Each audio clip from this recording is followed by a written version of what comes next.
या व्हिडिओमध्ये तुमचं करिअर असेल, नोकरी असेल, त्याचबरोबर कौटुंबिक जीवन असेल, लव्ह लाईफ अर्थात प्रेम जीवन असेल, वैवाहिक जीवन असेल, या सगळ्याबद्दल आपण 2026मध्ये नक्की काय घडणार आहे याचा आढावा घेणार आहोत. सुरुवातीला एकंदरीतच कसं असणार आहे 2026 ते बघूया. मेष राशीचे लोक तसे धडाडीचे असतात, पण तुमची धडाडी 2026मध्ये तुम्हाला लाभ करून देणार आहे. पैशाचा प्रवाह वाढेल, कुटुंबात स्थैर्य येईल, कामाच्या ठिकाणी सुद्धा तुमच्या ओळखी वाढतील ज्याचा तुम्हाला फायदा होईल. नवीन नाती निर्माण होतील आणि तुमच्यामध्ये लपलेली जी प्रतिभा आहे ना ती आता उजेडात येईल. म्हणजे तुमच्यामधले जे स्किल्स आहेत, सुप्त गुण आहेत, त्याचा सुद्धा आता तुम्हाला फायदा होईल. एक एक करून आधी बोलूया. जानेवारी महिन्याबद्दल बोलायचं झालं तर फोकस सेट करणारा महिना असेल. या महिन्यात काहीतरी मोठा निर्णय, खास करून जॉब रिलेटेड, तुमच्याकडे असणाऱ्या प्रोजेक्ट रिलेटेड किंवा तुम्ही जिथे काम करताय त्या लोकेशन रिलेटेड तुम्हाला घ्यावासा वाटेल. जुनी अडकलेली कामंसुद्धा पूर्ण होतील. हलका थकवा जानेवारी महिन्यात असेल, पण हा पहिला महिना तुम्हाला चांगला इन्कम अर्थात तुमचं उत्पन्न चांगलं करून जाणार आहे असं म्हणायला हरकत नाही. फेब्रुवारी महिना तुम्हाला प्रेम आणि आत्मविश्वास देणारा महिना असेल. हा महिना रोमॅन्टिक, त्याचबरोबर तुमची पर्सनॅलिटी, तुमचं व्यक्तिमत्व खुलवणारा असणार आहे. जर तुम्ही सिंगल असाल तर कोणीतरी चांगली व्यक्ती तुमच्या आयुष्यात या महिन्यामध्ये येऊ शकते. कामातही ओळख मिळू शकते. 2026चा मार्च महिना तुम्हाला धावपळ करायला लावणार आहे, पण ती पॉझिटिव्ह धावपळ असणार आहे बरं का. म्हणजे या महिन्यामध्ये तुमचा प्रवास होऊ शकतो. खास करून ऑफिसचं थोडं प्रेशर असेल, घरातल्या जबाबदाऱ्यासुद्धा वाढतील, पण प्रत्येक कामाचा शेवट निकाल तुमच्या बाजूने लागण्यात होईल. एप्रिल महिना 2026चा एप्रिल महिना पैशाच्या दृष्टीने तुम्हाला मजबूत करणारा महिना असेल. एप्रिल महिन्यामध्ये तुमचा इन्कम वाढण्याची शक्यता आहे. कोणतीही मोठी खरेदी, घर असेल, वाहन असेल, याचं प्लॅनिंग होऊ शकतं. ज्यांना व्यवसाय करायचा आहे त्यांच्यासाठी हा एप्रिल 2026 नक्कीच शुभ असणार आहे. मे थोडासा भावनिक आणि थोडा ताण देणारा ठरेल. म्हणजे कुटुंबात लहान सहान गैरसमज होतील, जोडप्यांमध्ये भावनिक चढ उतार आणि आरोग्याची काळजी मे महिन्यामध्ये जरा घ्यावी लागेल. पण जून मात्र तुम्हाला मोकळा श्वास घेऊ देईल. कामाचं प्रेशर कमी होईल, छोट्या मोठ्या सहलींचं आयोजन होईल आणि भाग्य तुम्हाला साथ देईल ती जूनमध्ये. जुलैमध्ये प्रमोशनचे योग आहेत बरं का. ऑफिसमध्ये तुमच्या कामाची चर्चा होईल. सिनियर लोकांकडून तुम्हाला तुमच्या कामासाठी ॲप्रिसिएशन मिळेल. स्टडी करणाऱ्यांना, अभ्यास करणाऱ्यांना सुद्धा हा काळ शुभ असणार आहे. ऑगस्टमध्ये धनलाभ आहे. अचानक पैसे कुठल्याही मार्गाने, बोनस, कमिशन किंवा जुनी येणी असतील तर ती सुद्धा परत मिळू शकतात. व्यवसाय वाढेल आणि घरातही आनंदाचं वातावरण असेल. सप्टेंबर महिना तुम्हाला नवीन सुरुवात देऊन जाईल. मग जॉबमध्ये बदल असेल, प्रोजेक्टबद्दल असेल किंवा टीमबद्दल असेल, नवीन शहरात जाणं असेल, असं काहीतरी नवीन तुमच्या आयुष्यात सप्टेंबरमध्ये घडू शकतं. ऑक्टोबरमध्ये कुटुंबाच्या दृष्टीने काळ अतिशय महत्त्वाचा असणार आहे, कारण घरात शुभकार्य होऊ शकतं.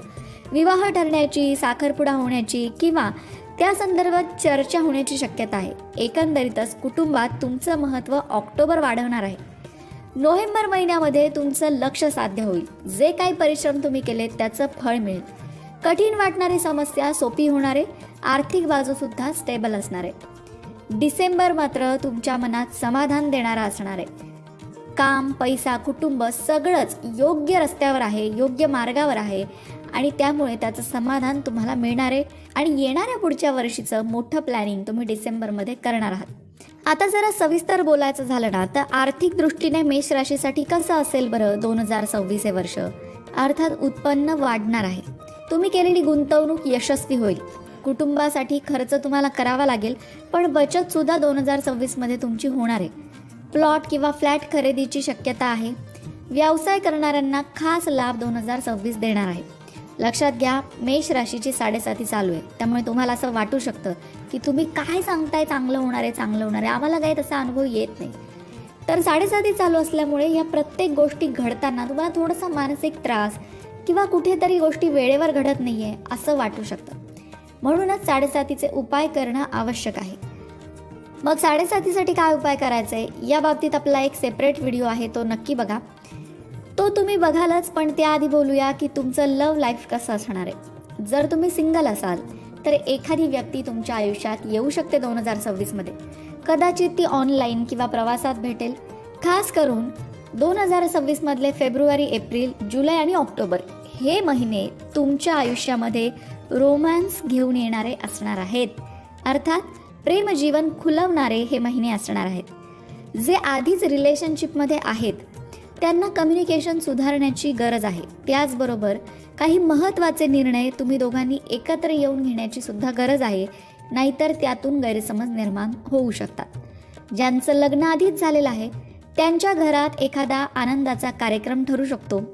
तुम्हाला तुमच्या जोडीदाराची पूर्ण साथ मिळणार आहे. त्याचबरोबर संतती होण्याच्या दृष्टीने सुद्धा 2026 हा सकारात्मक आहे असं म्हणायला हरकत नाही. एकंदरीतच घरात सध्या चालू असलेले प्रश्न 2026 तुमचे सोडवणार आहे.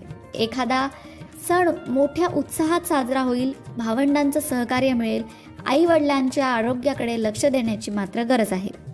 विद्यार्थी वर्गाला स्पर्धा परीक्षांमध्ये 2026 यश घेऊन येणारा ठरेल.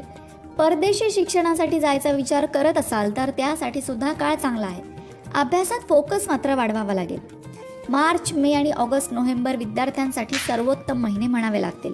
आता 2026 करिअरच्या दृष्टीने कसं असणार आहे तर करिअरचा ग्राफ चढता असणार आहे.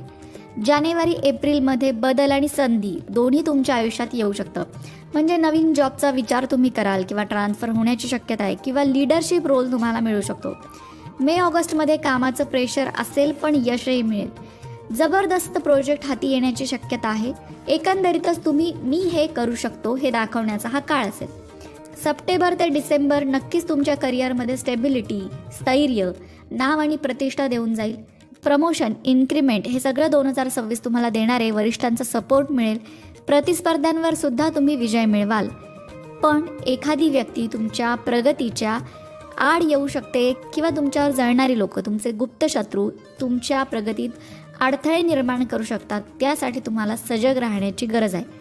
मंडळी, मी मगाशी म्हटलं तसं 7.5 चालू आहे, त्यामुळे तुम्हाला काही अडचणी येत आहेत. सगळ्यात महत्त्वाचं म्हणजे मनात निगेटिव्ह विचार येणं हे 7.5मुळे घडत असतात. आणि त्यावर उपाय म्हणजे काय तर तुम्ही सकारात्मक पुस्तकं वाचा, सकारात्मक मोटिवेशनल व्हिडिओ बघा, प्रेरणादायी व्हिडिओ बघा, संतांची चरित्र वाचा. त्यातून तुम्हाला धैर्य येईल, सकारात्मक विचार येतील आणि जे काम तुम्ही करत आहात त्यामध्ये तुम्हाला यश मिळण्यासाठी तुमचं मनोबल वाढेल. मंडळी, वास्तुशास्त्र, ज्योतिषशास्त्र, अंकशास्त्र यासारख्या विषयांवर तुमच्या मनात काही शंका असतील तर त्या कमेंट बॉक्समध्ये नक्की विचारा.